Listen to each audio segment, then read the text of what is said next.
Hi Tito, hi Tita Rose, happy marriage po, congrats.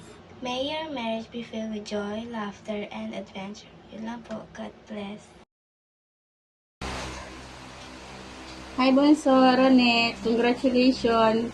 Good luck sa inyong new journey as a couple. Congratulations. Ingat kayo palagi. We love you. God Mwah. bless. Chup chup. Hi, magandang gabi. Magandang gabi. Salde, Runet. Salde, Ronet. Ay, Neneng, kung mapapanood mo to, congrats ka namin. Magpapakasal na isang mong anak. Ay, Runet, congrats. Wedding mo na.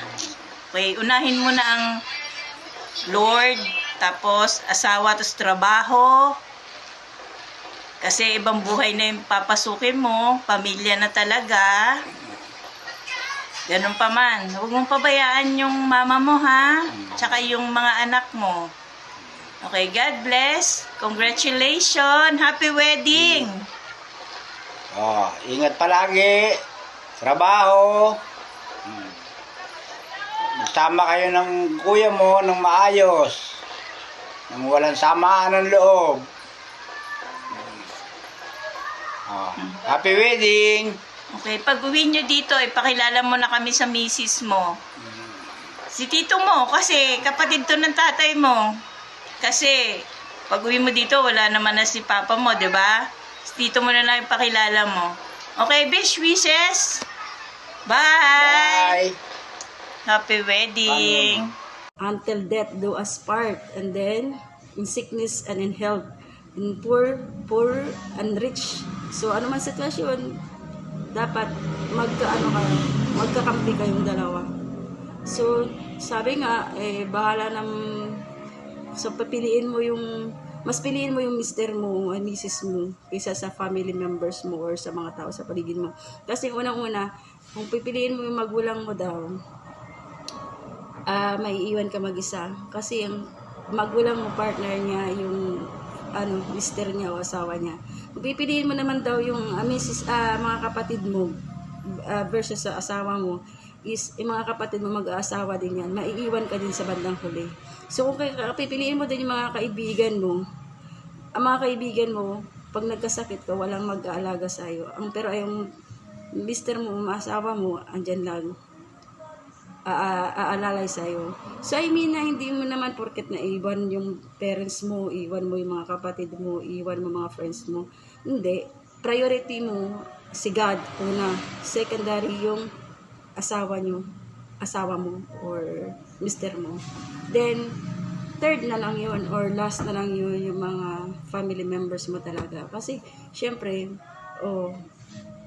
ay mahaba na yung ano ko. So ito lang ang share ko. To God be the glory. At I'm happy and thankful ako kay God dahil answer prayer na settle down ka na, Bunso. Yun, magpasakop ka kay Ronet.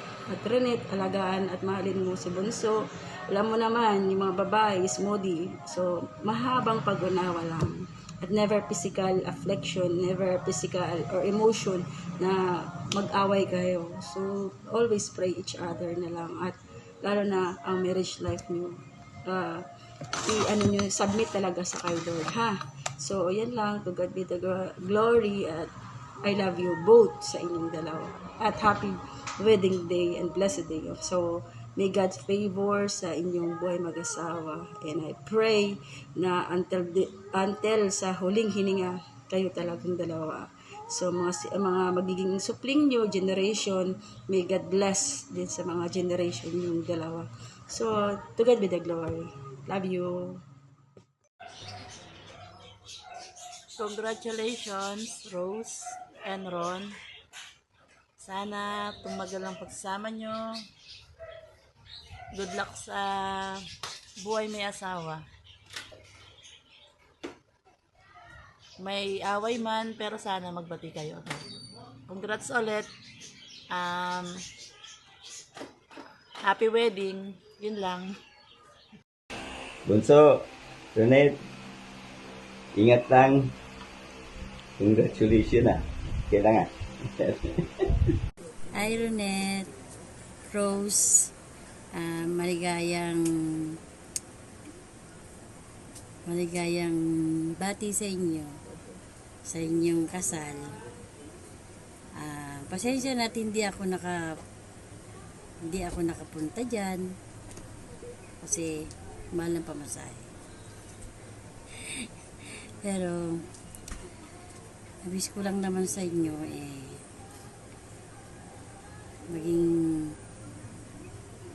maging maayos kayo sa inyong pagsasama.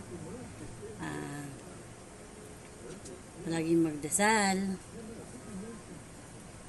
at nawa ay wag mo na kayo magpaparami ng bata.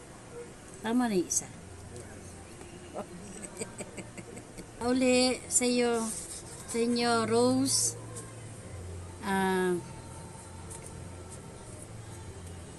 maligayang kasal sa inyo at gabayan kayo ng Diyos sa inyong pagsasama at maging maligaya sa mga pagsubok. Gabayan kayo ng pag-ibig sa inyong pagsasama. Muli, maligayang bati sa inyong kasal at naway magtulungan din kayong magkapatid na kayong dalawa dyan. God bless sa inyo. Bye! Wishing you all the love, wishing you all the best, happiness, and great adventures together. You guys are perfect for each other.